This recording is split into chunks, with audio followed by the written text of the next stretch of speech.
The Last Word with Lawrence O'Donnell with John Kerry, of course, starts right now. Hey, Lawrence.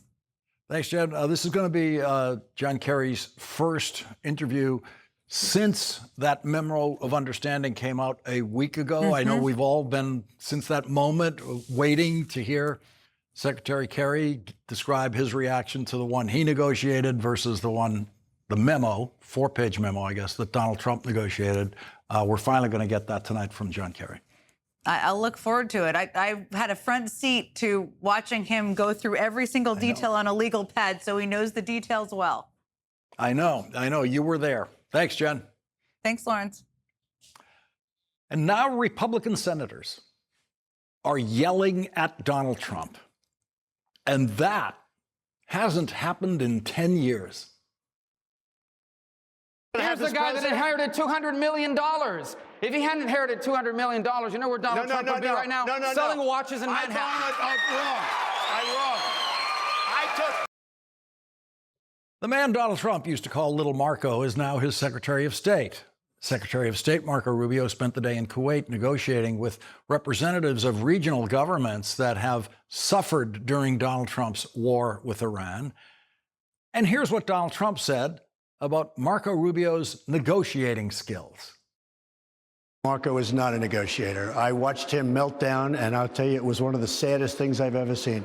He's not going down. He thinks the Palestinian is a real estate deal. And these people may even be tougher than Chris Christie, okay? The Palestinians are not a real estate deal, Donald. Okay, no.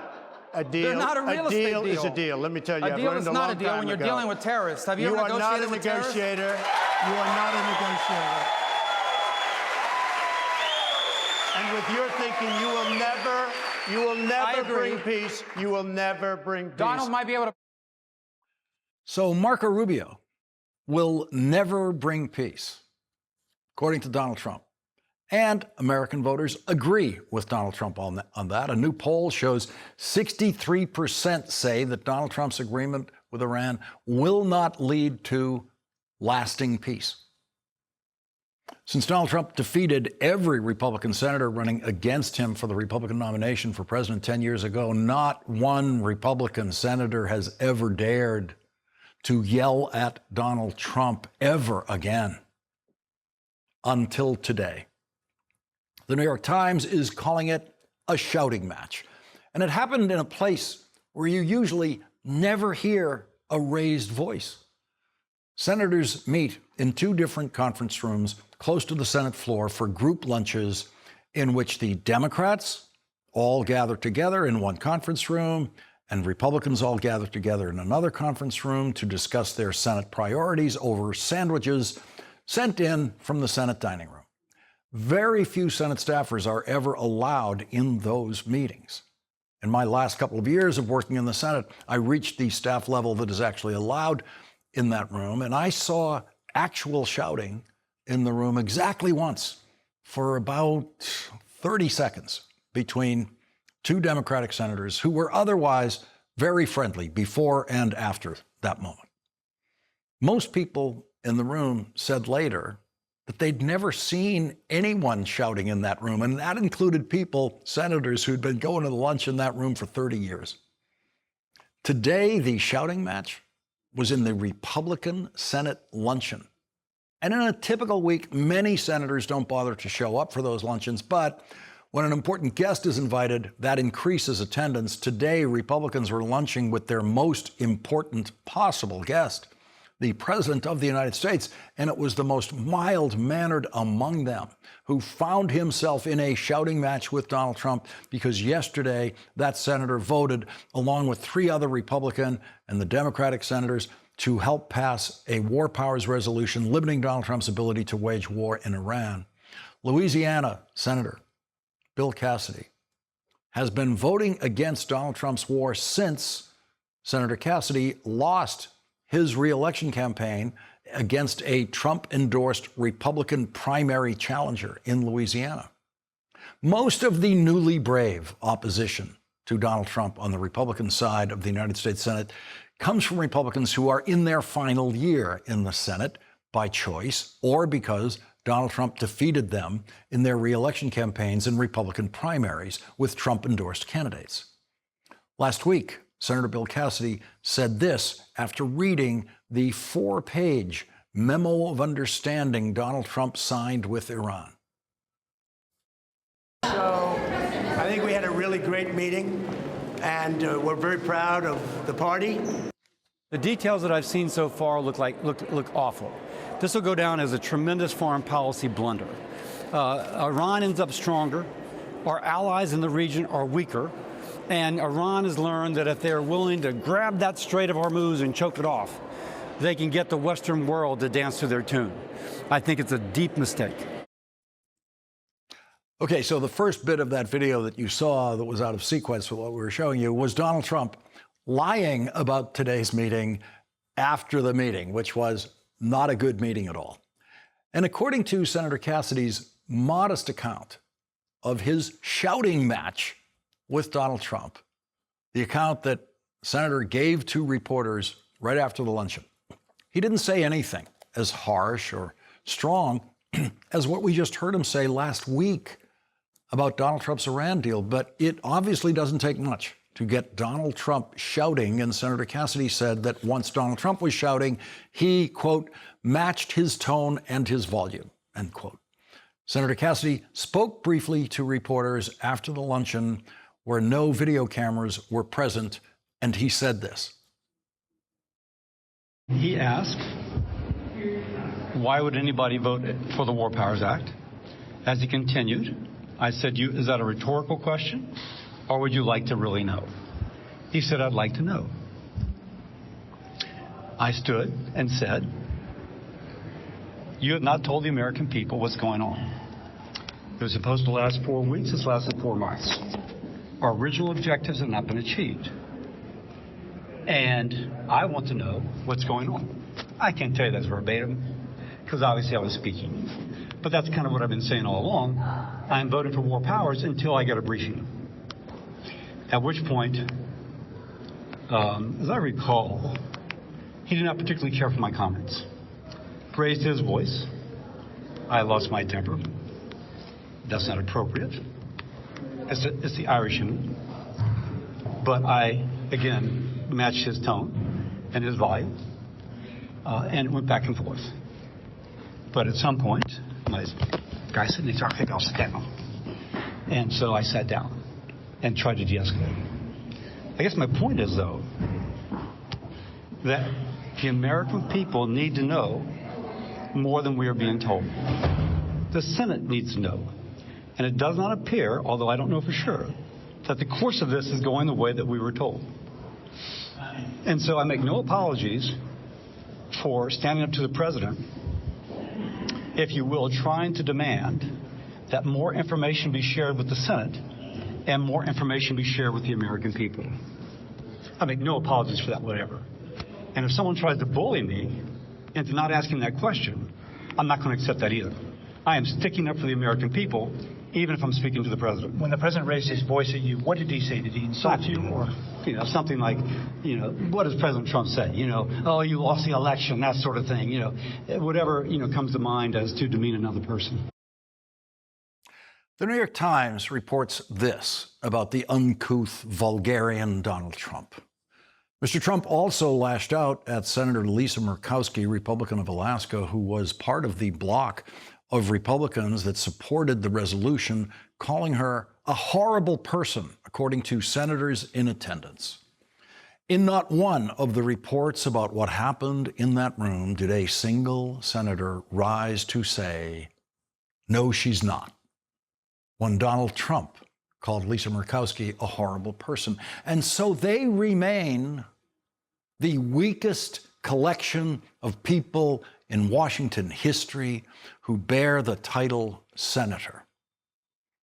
Our first guest tonight, whose service as a senator included being the chairman of the Senate Foreign Relations Committee, was never afraid to tell a president that his war was a failure. John Kerry's first appearance in the United States Senate was as a leader of the Vietnam Veterans Against the War when he testified to the Senate Foreign Relations Committee, the committee he would eventually become chairman of, about the horrors of combat in Vietnam that he participated in and the impossibility of the United States ever winning that war. John Kerry's testimony that day helped end the Vietnam War sooner than it would have without his unique voice in protest against that war. John Kerry's opposition to that war helped end the draft and to spare the lives of young American men who were therefore never sent to die in that war.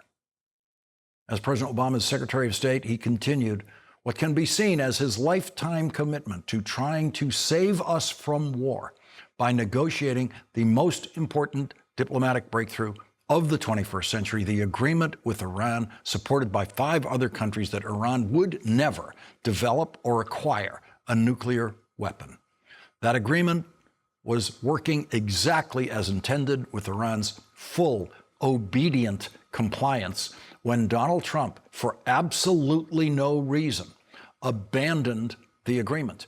As soon as Donald Trump did that, Iran began immediately enriching nuclear material for the possible production of nuclear weapons, something Iran had completely stopped doing thanks to the agreement negotiated by John Kerry and enforced by international inspectors who were allowed to go anywhere in Iran to find out exactly what Iran was doing, with the full support of 5 other countries who joined that agreement: China, Russia, France, the United Kingdom, Germany, and the European Union, all supporting that inspections regime that John Kerry negotiated. Donald Trump is now trying to do something alone through war that John Kerry did with the most important allies in the world through diplomacy. Unfortunately, for the United States and the world, no one with John Kerry's experience and expertise is involved in the current negotiations with Iran. Joining us now from London is former Secretary of State John Kerry. Mr. Secretary, thank you very much for joining us tonight. I know this is difficult to get into your schedule. We've had a week now since the memo of understanding came out. Nothing else has come out on paper establishing any other level of agreement between the United States and Iran. How would you compare what you've been able to read in that memo of understanding to what you were able to achieve in the agreement you negotiated with Iran? Well, obviously, Lawrence, first of all, thank you. I'm delighted to be here with you. It doesn't resemble anything close to what we had. It's basically an agreement that the Straits of Hormuz will be reopened. And by the way, they were never closed previously at any point in time. It had never been weaponized until now. And obviously, that's a dynamic that presents itself in a complicated way for the rest of the negotiations. But the agreement that we had was exhaustive. It was the strongest, most intrusive nuclear agreement ever negotiated. And it had the greatest detail of ways in which the IAEA, the International Agency for Atomics, for Nuclear, would have been able to pursue any questions at any point in time. It had inspections that were laid out with a methodology for exactly how those would go, exactly what the responsibilities of Iran were with respect to them. And all we have now is an agreement to negotiate something in the future. We really don't know what it might contain or not contain. Iran clearly has a newfound sense of power by virtue of having withstood the military assault that has taken place to date. And I think what many of us spoke about before the war started, I was actually in Florida with former Secretary Mike Pompeo. We did a joint appearance, and I was asked what we thought might occur. And I mentioned at that time, people need to be really careful in how they approach this, because Iran knows and understands and uses asymmetrical warfare as effectively as anybody on the planet. And that is exactly what we've seen play out here. So we're a long, long way, obviously, from having a genuine agreement. They are negotiating. All of what is going on, Lawrence, every bit of this back and forth, Switzerland, notice what somebody may or may not have said, where, in fact, the negotiations could have been avoided completely. All the president had to do was commit that he was prepared to negotiate for the changes that he really wanted as a result of Iran's behavior. And there was no sort of follow-on, or excuse me, not follow-on. There was no effort to put on the table something that said, look, here's what we really object to. These are the problems we have with this current agreement, and we're prepared to negotiate with you on that. That is a negotiation that never took place, never really took place in a fulsome way, because clearly the president really was anxious to join Prime Minister Netanyahu and bomb Iran. With, I might add, the false assumption that after weeks of being, after the Iranian people had gone out into the streets, to assume that they were going to come back out automatically and go through the loss of life that they went through as a result of that is really being presumptuous and actually was a mistake. In Maggie Haberman and Jonathan Swan's new book, Regime Change, they have a detailed account that is so accurate that the White House is accusing them of possibly having obtained tapes of White House meetings, but a detailed account of Bibi Netanyahu coming into the Situation Room to convince Donald Trump to launch this war. Is that the kind of pressure that you experienced from the Israeli government? No. President Obama was importuned by Prime Minister Netanyahu to join in bombing Iran, and he asked for clearance by President Obama to go ahead and do that. President Obama said no and refused to partake in that, thought it was an enormous mistake. But taking on Iran in the way in which it has been taken on over the course of these last months has really been a goal of Prime Minister Netanyahu, an aspiration, a wish, if you will, for a long period of time. And he's spent quite a bit of his career really, constantly hammering the Iran card rather than heeding the Oslo Accords or trying to move forward on the peace front. And that's part of what has gotten us here. There's a line in the Memo of Understanding about the nuclear material that Iran has managed to develop since Donald Trump abandoned the nuclear agreement that you negotiated that prevented them from developing that. And all it says is that Iran has agreed to resolve the disposition of stockpile enriched material pursuant to a mechanism that will be mutually agreed upon. That goes to your point about there's nothing agreed upon here. It's an agreement to continue to talk about the most difficult things, for example, the nuclear material. That's correct. That's absolutely correct. And needless to say, there's some serious questions about what the word obliteration means, because allegedly the entire stock was obliterated several months ago and wouldn't have needed a rebombing. But we rebombed and got a new announcement about obliteration. But the bottom line remains that all of this could have been negotiated and should have been at least tried to be negotiated. You know, one of the obligations of the President of the United States is to make sure that if you're going to start losing the lives of young American service people, you need to be able to look the parents in the eye or a surviving spouse in the eye and say, we did everything possible to avoid having to do this. It is patently clear to everybody and anybody who looks at this closely, the president never did that.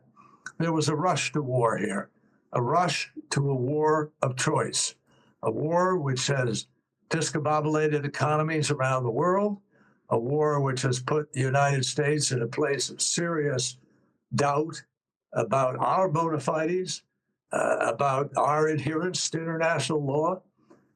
And I think it's going to have long-term implications. It's not something we can't get beyond in the future, but it is startling. I happen to be in London right now where the climate challenges are being addressed.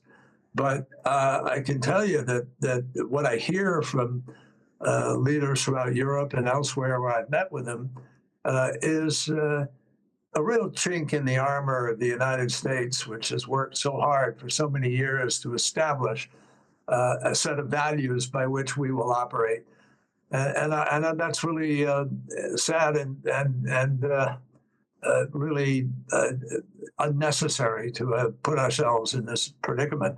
Moreover, the president went after this agreement from, I don't know, the minute he got in a campaign. I mean, this was sort of it was an Obama accomplishment, something President Obama wanted to do. And as we all know, that has motivated a lot of action by President Trump to sort of undo the Obama presidency, which he hasn't done.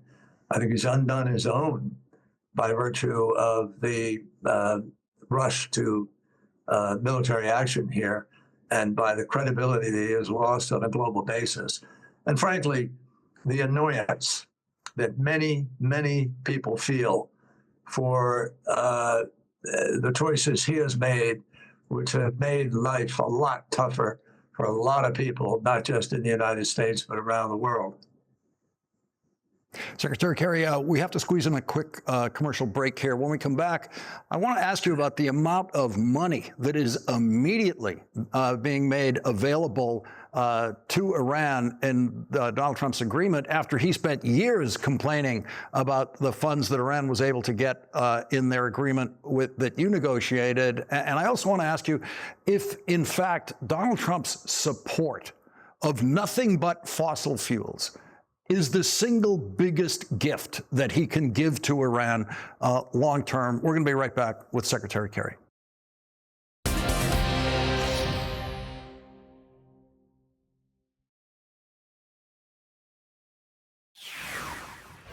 Secretary of State John Kerry is back with us. Secretary Kerry, Donald Trump complained for years about Iran being able to get funds that the United States had seized from Iran, been holding from Iran for many decades, since back at the fall of the Shah. It was Iran's money, that in the agreement that you negotiated, Iran was able to get that money. Donald Trump's agreement has just seemingly limitless amounts of money, including $300 billion fund he wants to create for Iran, releasing all sorts of funds that were being held and embargoed against Iran.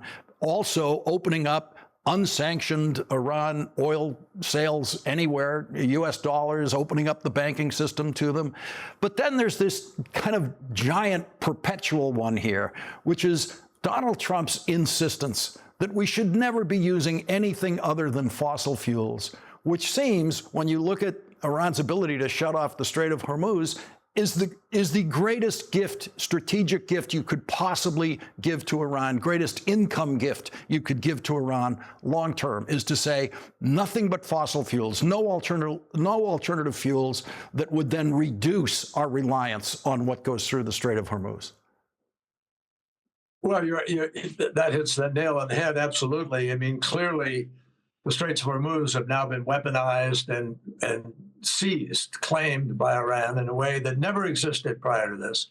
We never heard the Iranians say, if you don't do this or if you push us on our nuclear front, we're going to shut the Straits of Hormuz. It was unthought of, absolutely, completely unthought of. And I think that that's going to be a very difficult issue to completely work out, I think, to satisfaction. Other countries in the region, Lawrence, are now making provisions to try to avoid this crisis of the weaponization by one country of such a critical asset. And so UAE, others are building alternative routes by which they can transmit oil in the future. I also think, over a long term, the marketplace of the world has really made its decision to deal with climate crisis. I'm talking about the world, not necessarily Donald Trump. But here in London right now, you're hearing unbelievable optimism is suddenly rising regarding the issue of climate, as hot as it is in various parts of the world right now, with records being broken. You are finding people who are saying, but there's technology now that's coming down the road. Batteries are getting stronger. Solar panels are capable of delivering electricity at a much lower rate than gas or oil or coal. So you're really seeing just a huge shift, and amazing opportunities are on the table. I think Bloomberg ran a story at the World Economic Forum this past year saying that you know who believes in climate change? Underneath in big letters, the stock market. And you see the stock market now responding. Just several days ago, last week, an enhanced geothermal company went public, did extremely well going public, had received a $400 million loan, which was a non-recourse, unguaranteed loan.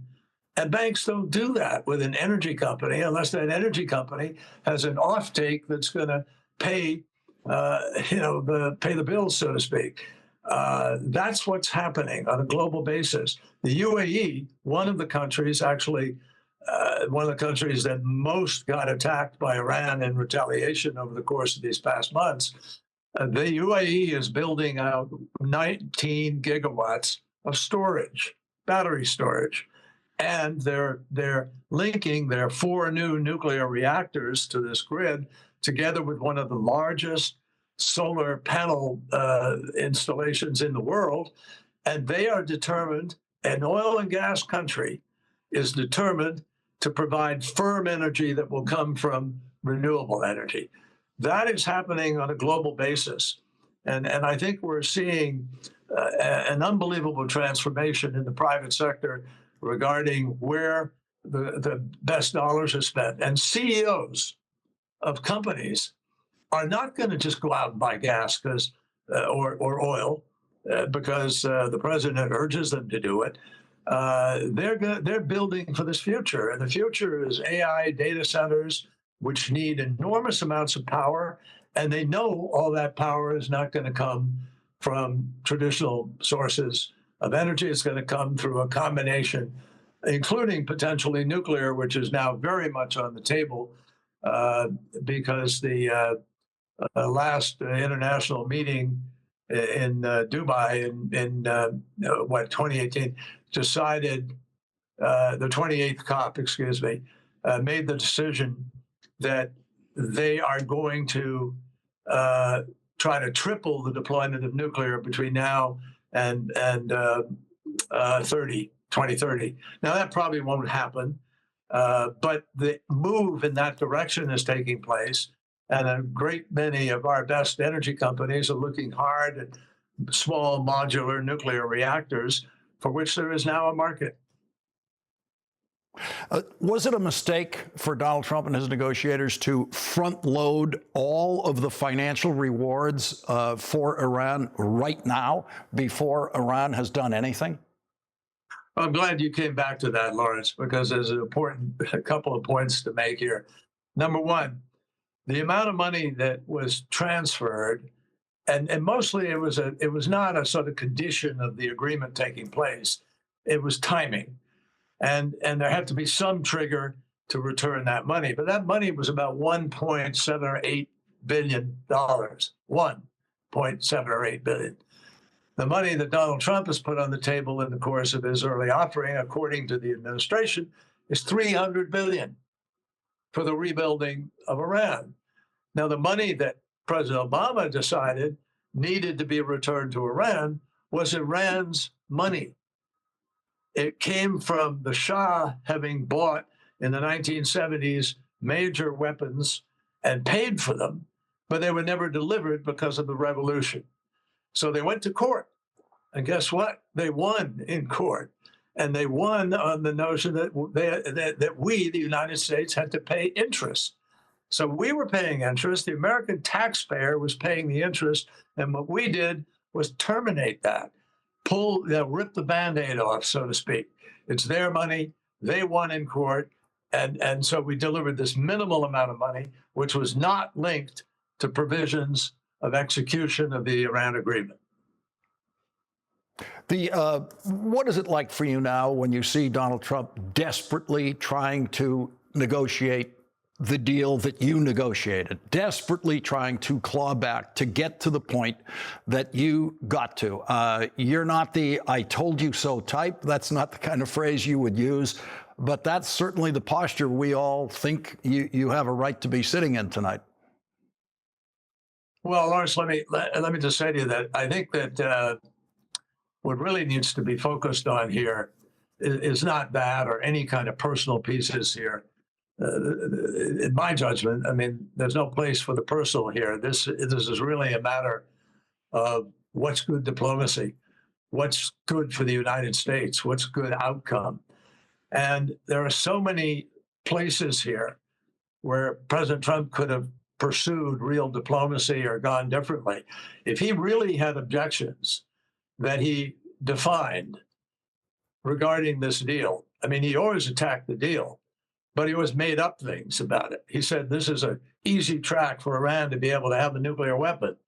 No, Mr. President, no. There was no way possible for Iran to have gotten a nuclear weapon with the level of intrusive inspection that had been created under our agreement, with the 130 plus inspectors who were put on the ground in Iran, personally capable of walking into a facility to measure what was happening, with the destruction of tens of thousands, I think it was about 20,000 centrifuges Iran had to destroy. They were left with about 5,000 plus a few, and they were the oldest generation. They had a limitation in their ability to be able to have enrichment. They could only enrich to 3.67%, which you cannot make a nuclear bomb at 3.67%. You need to be up around 90%. And so we also didn't leave them with enough uranium to be able to do that. So they were completely boxed. And at the very time when President Trump decided, I'm going to get rid of this agreement,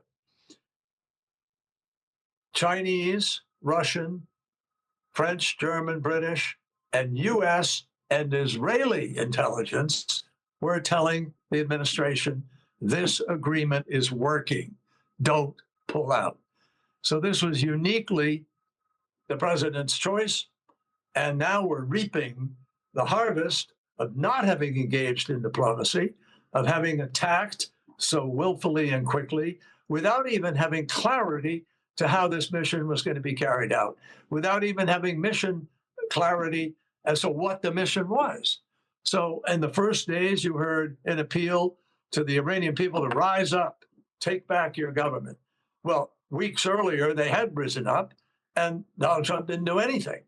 Now he's calling on them to rise up, but having lost, nobody knows exactly how many tens of thousands, but having lost people who were slaughtered in the streets because they were rising up without the aid, now he's calling on them to do so again. Then that morphed into, no, we want unconditional surrender. Well, that didn't last very long. It morphed into an effort to try to get the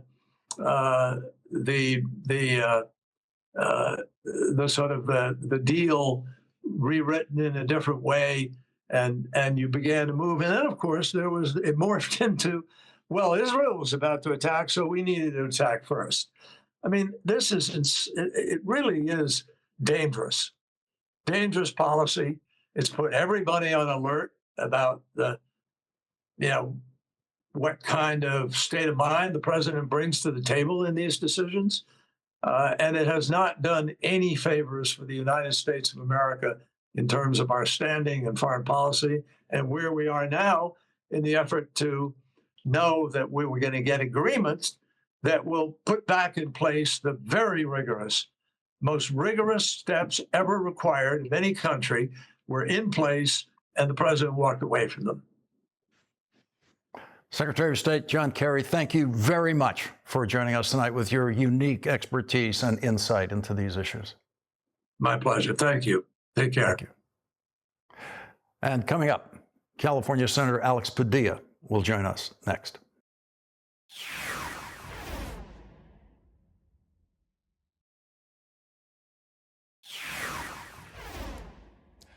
He's having an effing tantrum.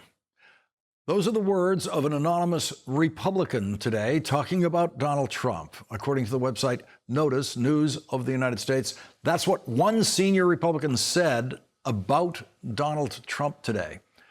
Like other children still at the tantrum stage, Donald Trump has never read a word of the Constitution of the United States, and so Donald Trump has no idea how pointless his ridiculous tantrum was today. Politico described the tantrum this way. Trump abruptly canceled a bill signing for major bipartisan legislation on housing affordability this morning, saying he wouldn't back the law until Congress passes his elections bill. Trump announced the cancellation as Speaker Mike Johnson and top House leaders were holding a news conference touting the bill, a product of almost a year of negotiations among both parties in both chambers. It is the single stupidest thing ever done by a president involving legislation that the president and his party are on record supporting. And Donald Trump's refusal to sign the bill today has absolutely no effect because, as Article 1 of the Constitution says, if the president doesn't sign a bill within 10 days after receiving it from Congress, then, this is the part Donald Trump doesn't know, that bill shall become law. So Donald Trump's stunt today has absolutely no meaning. And if Donald Trump wants to extend his tantrum all the way to vetoing a bill he already said he supports, then his veto will easily be overridden because the vote in the United States Senate in favor of the bill was 85 votes, 85-5. And in the House of Representatives, the vote was 358-32, way more than enough to override a presidential veto. And so the madness of Donald Trump in this case will have no effect except to prove in yet another way just how stupid and incompetent, and in this particular case, how powerless Donald Trump actually is. Republican Senator Thom Tillis put it this way: there is a huge group of people who really appreciate what the president is doing right now, and it's the Democratic Party. Joining us now is Democratic Senator Alex Padilla of California. Senator Padilla, what is in the bill that Donald Trump is refusing to sign that's going to become law anyway, even if he doesn't sign it? Well, Lawrence, like you said, bipartisan, bicameral, first major piece of housing legislation in decades. And here's all you need to know. As if we needed more proof that Donald Trump does not care about you. He does not care about working families. So instead of signing this bill into law, which would provide, among other things, additional resources and flexibility for local governments to invest in new housing construction, he's threatening to not sign the bill because he's still fixated on the SAVE Act, which is more than just a voter ID bill. It's a voter disenfranchisement bill. The bottom line is this: he doesn't want to help lower costs, not for housing, not for groceries, not for healthcare, not for energy. His war in Iran is an absolute failure. Instead of paying attention to that, the only way he can try to hold on to power is to rig the November elections before they even begin. That's what this SAVE Act push is all about. So this is the one thing that Donald Trump could sign that would address affordability, would address cost of living issues, particularly in relation to housing. Donald Trump now refusing to sign it. It's more important to him to get his voter suppression bill, which Republican senators today told him he doesn't have enough Republican votes to pass in the Senate. Right, and that's not hypothetical. That's evidence. We voted on the SAVE Act, different iterations of it over the last several months, and they keep coming up short. Not just short of the 60 votes to pass through regular order because of the filibuster.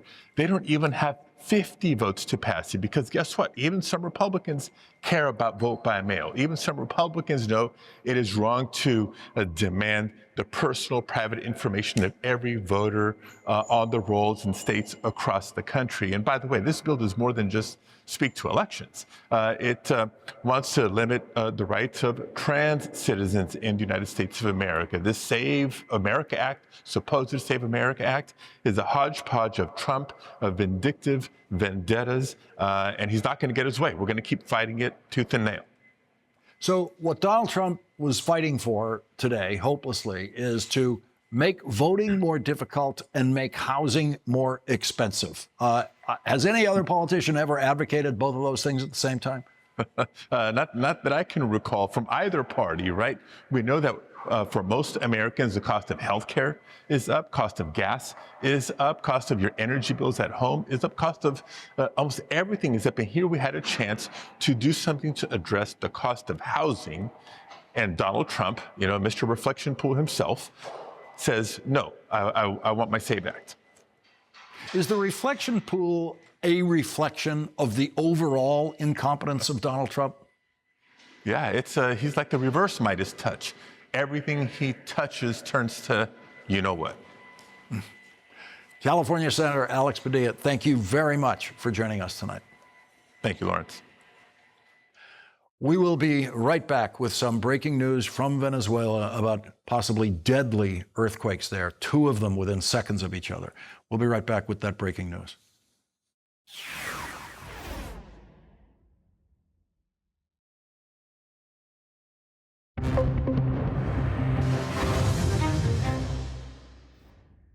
We have breaking news in Venezuela tonight, where 2 powerful earthquakes have struck west of Venezuela's capital earlier this evening, collapsing buildings as people fled into the streets.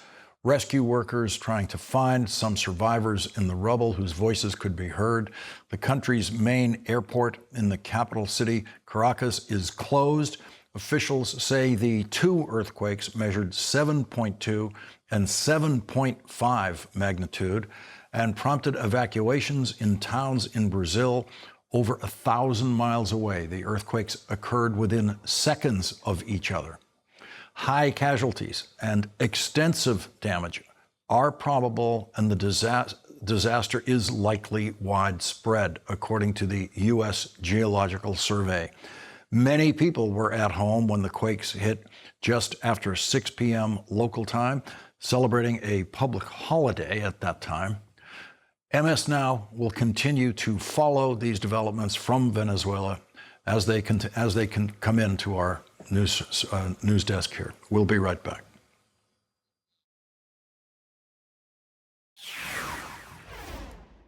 That is tonight's last word.